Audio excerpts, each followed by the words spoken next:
যাত্রা উৎসবটি হয় শ্রাবণ মাসে।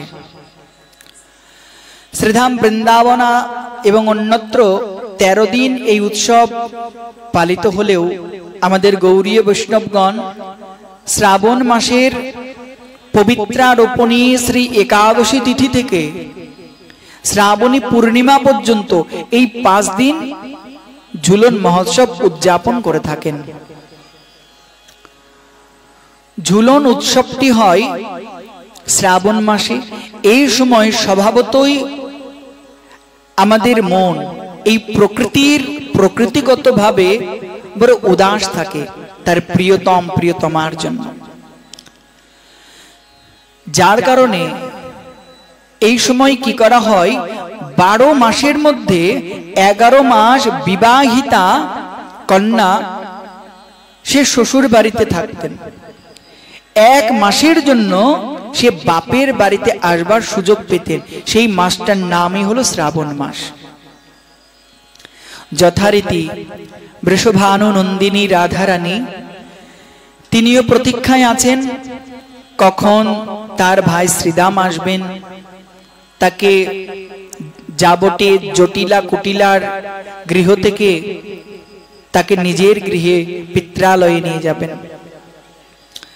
এদিকে রাধারানী যাবটে অট্টালিকার উপরে উঠে দাঁড়িয়ে দেখছেন কখন শ্রীদাম আসে, কবে আসে। 1 দিন 2 দিন করে দিন চলে যায়, শ্রীদাম আর আসে না। রাধারানী কাঁদেন, তাহলে কি আমার পিতামাতা আমাকে ভুলে গেলেন? আমার কথা কি তাদের আর মনে পড়ে না? রাধারানী খুব দুঃখ পেলেন।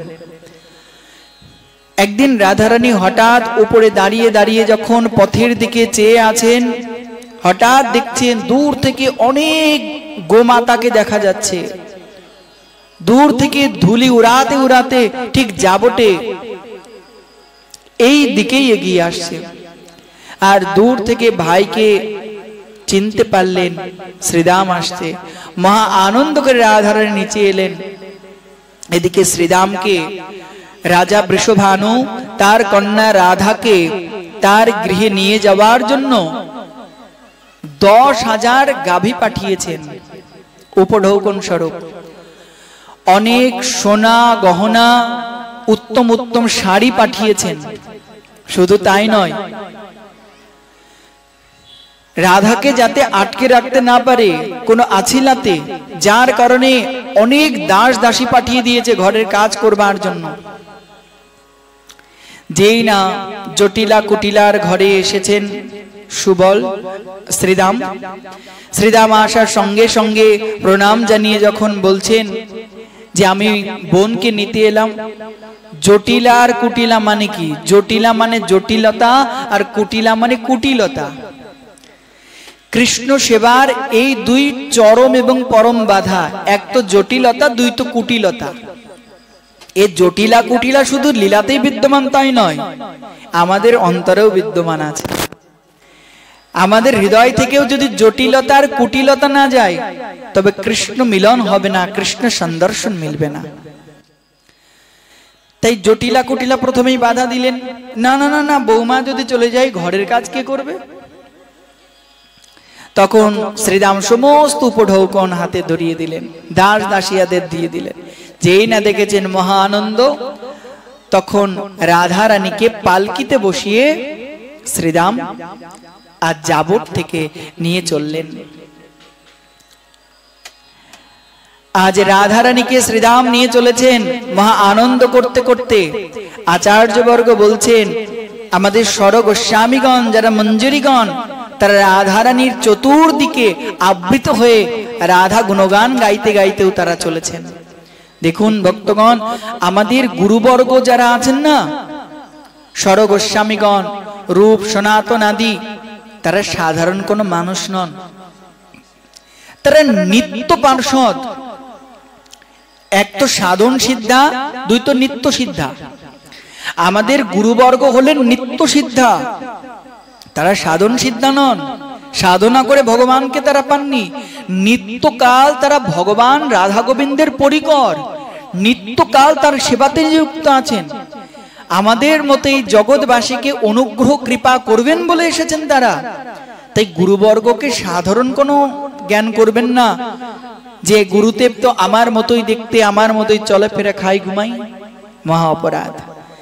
জগৎগুরু শ্রীল প্রভুপাদ যিনি ছিলেন নয়ন মঞ্জুরি, নিত্য তিনি এই স্বরূপে রাধা গোবিন্দের সেবা করতেন। তাই সেই আমাদের স্বর গোস্বামী আদি তারা এই প্রকার নিত্য সেবাতে নিযুক্ত আছেন। রাধারানীকে নিয়ে গেলেন। ঝুলন কোন বৃক্ষে হয় কে জানেন? ঝুলন হয় কদম্ব বৃক্ষে। তমাল বৃক্ষে কেন নয়? দেখুন, তমাল বৃক্ষ কৃষ্ণের প্রতীক আর কদম্ব বৃক্ষ রাধা রানীর প্রতীক। কদম্ব বৃক্ষে কেন ঝুলনা হয়? যদি বৃক্ষগতভাবে বিচার করা যায় তো তমাল বৃক্ষ ভঙ্গুর প্রকৃতির, সহজেই ভেঙে পড়ে ডাল, কিন্তু কদম্ব বৃক্ষ এমনটা নয়, খুব শক্ত। ঠিক তত্ত্বের বিচারেও তাই। যদি স্বয়ং কৃষ্ণকে গিয়ে ধরো তো পড়ে যাওয়ার আশঙ্কা আছে, কিন্তু রাধারানীর চরণ যুগল গিয়ে যদি ভজন করো তবে পড়ে যাওয়ার কোনো ভয় নেই। বলো না জয় রাধে, বলো না প্রেম সে জয় রাধে। তো রাধারানীর চরণের আনুগত্য স্বীকার করাটাই এই কদম্ব বৃক্ষে ঝুলন সাজানোর মূল তাৎপর্য। অর্থাৎ রাধা কৃপা ব্যতীত কদাপি ঝুলন যাত্রা হতে পারে না। ঝুলন কোথায় হয়, কোন বনে হয়? বন তো অনেকে আছে, বৃন্দাবনে 12টি বন আছে, দ্বাদশ বন। ঝুলন হয় বর্ষা হর্ষ বনে। সকলে মনে রাখবেন, বর্ষা হর্ষ নামক বনে ঝুলন লীলাটি সুসম্পন্ন হয়। রাধারানী শ্রীরাম নিয়ে যেই না উপনীত হয়েছেন বরসানাতে, বৃষভানু নন্দিনী, তিনি সঙ্গে সঙ্গে তিনি সেই পালকি থেকে বেরিয়ে এসে পিতা মাতাকে প্রণাম করলেন। মাতা কৃতিদা দেবী গিয়ে বুকে জড়িয়ে ধরলেন কন্যাকে। আহা, 11 মাস পর মেয়ের মুখখানা দেখছি, কি আনন্দ পিতা মাতার। দেখুন ভক্তগণ, আগেকার দিনে পিতামাতার সন্তানের প্রতি একটা প্রীতি থাকতো, আবার সন্তানের পিতামাতার ঘরে যাবার একটা টান থাকতো। বলে কেন? বলে প্রায় 11 মাসের বিচ্ছেদ, 1 মাস দর্শন। আজকাল তো তা না, আজ তো যুগ উল্টে গেছে। আজকাল 11 মাস থাকে বাপের বাড়ি আর 1 মাস যায় শ্বশুর বাড়ি। তাই আজকাল সে টানও নেই, মেয়ে গেলে এখন বাঁচি। তো রাধারানীকে যেই না পেয়েছেন বুকে আলিঙ্গন করছেন, চুম্বন করছেন, রাধারানীকে পরম আদর স্নেহ করছেন। আচ্ছা, আপনারাই ভালো জানবেন মা। আচ্ছা, যখন দীর্ঘদিন বিচ্ছেদের পর বাপের বাড়ি যান তখন কি করেন? আগে মেকআপ করতে বসেন? মা খেতে বলে খেতে বসেন? আরে খাওয়া দাওয়া রাখো মা, আগে পাড়া তো ঘুরে আসি, দেখি বান্ধবীগুলো কেমন আছে।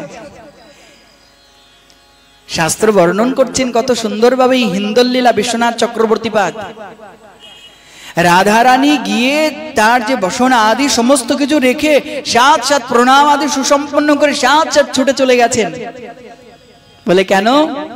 ললিতা, বিশাখা, চম্পকলতা সখী বৃন্দের সঙ্গে দেখা করা, তাদেরকে সঙ্গে নিয়ে প্রাণবধূ শ্যাম সুন্দরের সঙ্গে মিলিত হওয়া। একটা দীর্ঘকাল শ্যাম সুন্দরের সাক্ষাৎ রূপে দর্শন পাননি। রাধারানীর হৃদয় আজ পড়ে আছে, কখন শ্যাম সুন্দরকে দর্শন লাভ করব।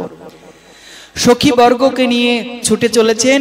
আর এদিকে যোগমায়া দেবী তিনি আগে থেকেই সুন্দর করে লীলা বিস্তার করবার জন্য ঝুলনা প্রস্তুত করে রেখেছেন। আজ নব নব কাননে শোভিত কুঞ্জ, নব নব পুষ্প দ্বারা, ফুল ফল দ্বারা সুন্দর করে কুঞ্জ সাজিয়েছেন। ফুল ফল লতানো সেই পত্র আদি দ্বারা ঝুলনাকে সাজিয়েছেন। অপূর্ব করে সেই হিন্দোলা সাজিয়ে রেখেছেন।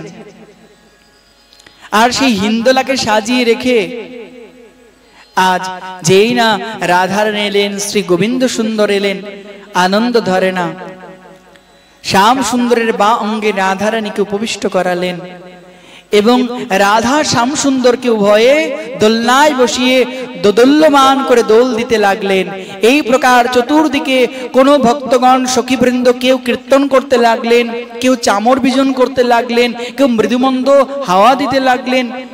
এই প্রকার সকলে আনন্দ কীর্তন করতে লাগলেন সেই ঝুলনার বুকে। আজি নব ঘন কানন শোভন কুঞ্জ, আজি নব ঘন কানন শোভন কুঞ্জ, বিকশিত কুসুম মধুকর গুঞ্জ,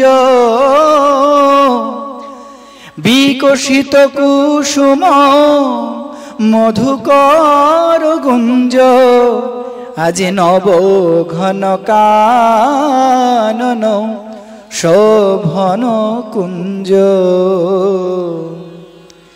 নব নব পল্লবে শোভিত ডাল, আজি নব নব কাননে শোভিত ডাল, সারি সুকপিক গাঁয়ের শাল, সারি সুকপিক গাঁয়ের শাল, আজি নব ঘন কানন শোভন কুঞ্জ, আজি নব ঘন কানন। হৃদয় নয়নে দর্শন করুন। হৃদয় মাঝে এক ঝুলনা আছে, যে হিন্দোলাতে গুরুবর্গের আনুগত্যে স্বরগোস্বামীর পিছনে দাঁড়িয়ে দর্শন করছি। স্বরগোস্বামীগণ, গুরুবর্গগণ আমার হৃদয়ের হিন্দোলাতে রাধা গোবিন্দকে উপবিষ্ট করাচ্ছেন, বসাচ্ছেন। সখী বৃন্দ মৃদু মন্দ করে তাই সেই হৃদয় হিন্দোলায় দোদুল্যমান করে রাধা শ্যামকে দোলাচ্ছেন। গুরুবর্গ তার গুণগানে বিভোর হয়ে আছেন, আর গুরুবর্গের শ্রীচরণের পেছনের পড়ে সেই লীলাকে দর্শন করছি।